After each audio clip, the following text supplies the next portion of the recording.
जैसा कि आप सभी लोग जानते हैं कि इस टाइम लॉकडाउन का हमारा टाइम चल रहा है, तो काफ़ी लोग ऐसे भी हैं जो छोटे छोटे शहरों या फिर गांव से आते हैं और अपनी CSI 100 या JEM की प्रिपरेशन कर रहे हैं।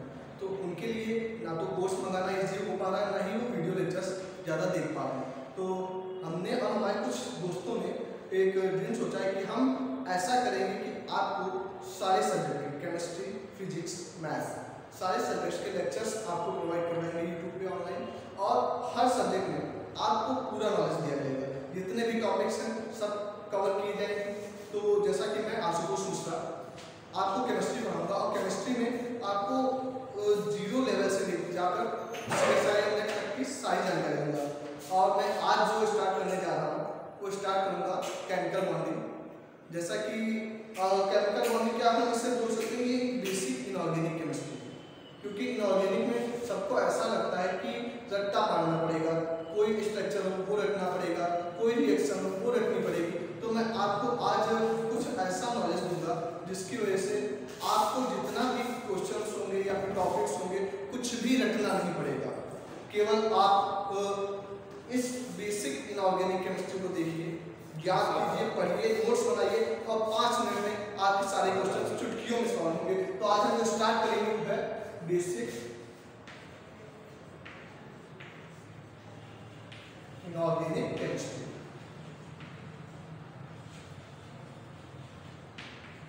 जो हमारी बेसिक इनऑर्गेनिक केमिस्ट्री है वो डील करती है केमिकल बॉन्डिंग से। क्या? जनरली केमिकल बॉन्डिंग, और वो भी उस लेवल की केमिकल बॉन्डिंग नहीं जो हम हायर टर्म्स में पढ़ते हैं, क्योंकि हायर टर्म्स से हमारे लिए केमिकल बॉन्डिंग बहुत बड़ा नाम है। यहाँ पर हम जो केमिकल बॉन्डिंग पढ़ेंगे वो इतना बेसिक होगा कि इसको पढ़ने के बाद आप पूरी केमिकल बॉन्डिंग को चुटकियों में सॉल्व करेंगे। तो इस केमिकल बॉन्डिंग को हम इसलिए पढ़ते हैं क्योंकि इसे आत्मा बोला जाता है हमारी केमिस्ट्री की।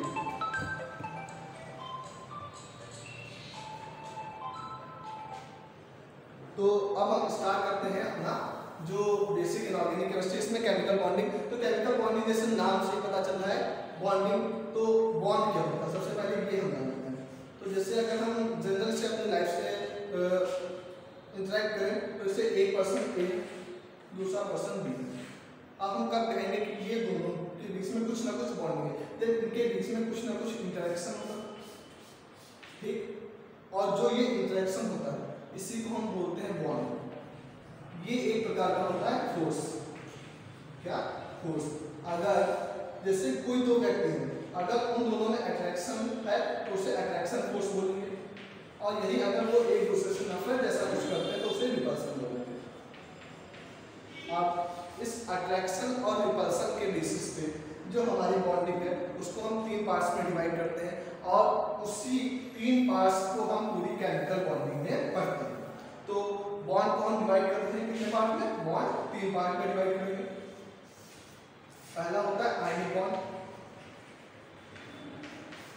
दूसरा जिसे आप सभी जानते ही होंगे क्योंकि इसे 9, 10, 11, 12 सब में पढ़ा है आपने, covalent bond.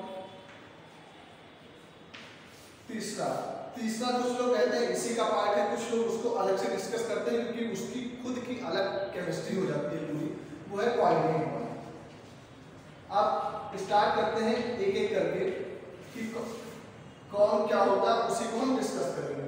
Ionic bond, covalent bond, coordinate bond. ये क्या होता है आयनिक बॉन्ड? तो आयनिक बॉन्ड जैसे नाम से पता चला आयन से मिलकर बना, आयन से बना होगा तो इसमें इंटरेक्शन कैसे होंगे?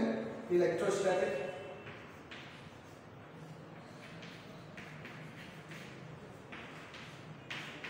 आपने गौर किया होगा जितने भी केमिकल बॉन्डिंग में कंपाउंड्स का स्ट्रक्चर पढ़ते हैं वो सारे कंपाउंड कोवेलेंट होते हैं, आयनिक क्यों नहीं होते?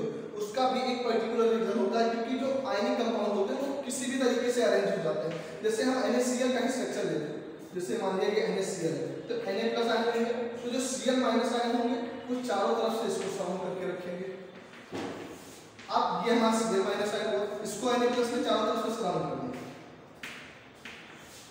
अब ये क्या हुआ कि ऐसे करते करते बहुत सारा कॉम्पैक्ट स्ट्रक्चर बन जाता है। इस कॉम्पैक्ट स्ट्रक्चर को हम बोल देते हैं क्या? लैटिस। दूसरा covalent bond. Covalent bond particular क्या होता है कि दो व्यक्ति हैं, अब दोनों बराबर ताकतवर के, ठीक, तो अगर एक दूसरे से कुछ छीनने की कोशिश करे तो जितना ए वाला छीन पाएगा लगभग बी वाला भी उतना ही छीन पाएगा। दो व्यक्ति ए बी मान लिए तो वही होता है कोवेलेंट बॉन्ड। ये इलेक्ट्रॉन की शेयरिंग से बनते हैं। एक इलेक्ट्रॉन बी मान लिया, अगर एक इलेक्ट्रॉन इसने दिया तो एक इलेक्ट्रॉन ये देगा और ये क्या बन जाएगा, कोवेलेंट। ऐसे कोऑर्डिनेट बॉन्ड का जनरल अर्थ है कि जैसे एक घर में एक व्यक्ति कमाता है रहते दो लोग, तो कमाएगा तो एक लेकिन खाएंगे दोनों। सेम वही, एक के पास इलेक्ट्रॉन की अधिकता होती है मतलब इलेक्ट्रॉन रिच है, दूसरा इलेक्ट्रॉन डिफिशिएंट है। तो जो इलेक्ट्रॉन रिच है वो अपने इलेक्ट्रॉन डिफिशिएंट कंपाउंड को दे देता है और इस प्रकार ये बॉन्ड फॉर्मेशन हो जाता है। अब कई बार क्वेश्चंस पूछ लिए जाते हैं कि जो तुम्हारा आयनिक बॉन्ड है, कोवेलेंट बॉन्ड है, तो इन दोनों में कौन सा बॉन्ड की स्ट्रेंथ ज्यादा होती है, कौन बॉन्ड स्ट्रांग होता है? तो सिंपल सा उसका आंसर है कि आयनिक बॉन्ड की स्ट्रेंथ कोवेलेंट से ज्यादा होती है। ये क्या है, स्ट्रेंथ। आप रीजन क्या है कि आयनिक बॉन्ड कोवेलेंट की से ज्यादा स्ट्रेंथ में होते हैं, इसका रीजन, तो इसका पर्टिकुलर रीजन है हमने शुरुआत में डिस्कस किया पहले ही कि जो आयनिक बॉन्ड होते हैं उसमें इंटरेक्शन कैसा होता है, इलेक्ट्रोस्टैटिक इंटरेक्शन। तो जो इलेक्ट्रोस्टैटिक इंटरेक्शन होता है वो काफी स्ट्रांग होता है। ये स्ट्रांग इंटरेक्शन है और इसी स्ट्रांग इंटरेक्शन की वजह से तुम्हारे आयनिक बॉन्ड की स्ट्रेंथ कोवेलेंट बॉन्ड से ज्यादा होती है। अब हमें पढ़ना क्या है, हमें पढ़ना है बॉन्डिंग। अब बॉन्डिंग में हमने क्या देखा कि बॉन्ड तीन प्रकार के होते हैं, आयनिक, कोवेलेंट और कोऑर्डिनेट। ठीक, अब ionic bond, covalent bond, coordinate bond, हम एक एक बॉन्ड को क्रमशः लगातार रेगुलर कंटिन्यू डिस्कस करेंगे। तो पहले हम डिस्कस करते हैं उस बॉन्ड को जिसको हमने बचपन से पढ़ा है, कोवेलेंट बॉन्ड, और उस बॉन्ड को हम काफी आगे तक पढ़ेंगे। तो पहला बॉन्ड कौन सा हमारा, कोवेलेंट बॉन्ड। देखते रहिएगा, आपको कुछ ऐसा मिलेगा जो आपने कभी नहीं पढ़ा होगा, अच्छी अच्छी चीजें होंगी इसी में, आपको कुछ ऐसी चीजें होंगी जो आप गलत पढ़ कर आए हैं उसको भी सुनने को मिलेगा। जैसे कि हम कोवेलेंट बॉन्ड में हम पढ़ेंगे क्या, तो कोवेलेंट बॉन्ड में 4 थ्योरी पढ़ेंगे, जनरली 3 होती हैं, एक को हमने मॉडिफाइड फॉर्म में कन्वर्ट किया है। तो 3 थ्योरी कौन सी, पहली लुईस थ्योरी, ठीक, पहली लुईस थ्योरी, दूसरी वीबीटी, और इसी को जब हमने मॉडिफाइड कर दिया तो ये क्या बन गई तुम्हारी, जो कि हम हाइब्रिडाइजेशन में देखते हैं, VSEPR theory, valence shell electron pair repulsion theory. VBT को मॉडिफाइड किया, valence shell electron pair repulsion theory बन गई। अब जो तुम्हारी तीसरी थ्योरी होती है मॉलिक्यूलर ऑर्बिटल थ्योरी। जब हमारा काम एटॉमिक ऑर्बिटल से नहीं चला तो हमने मॉलिक्यूलर ऑर्बिटल की थ्योरी की खोज की, उसे बोलते हैं MOT। इसमें सबसे इंपॉर्टेंट पहली है क्योंकि यहीं से हमारी केमिकल बॉन्डिंग, इनऑर्गेनिक केमिस्ट्री की शुरुआत हुई। तो हम स्टार्ट करते हैं अपनी लुईस थ्योरी।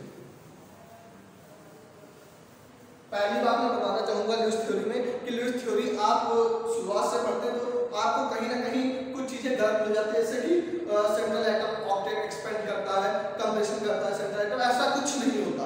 लुईस ने जो कुछ भी बताया था उन्होंने सेंट्रल एटम को कंसीडर ही नहीं किया था। उन्होंने कहा था कि सेंट्रल एटम को कभी कभार नेग्लेक्ट कर देते।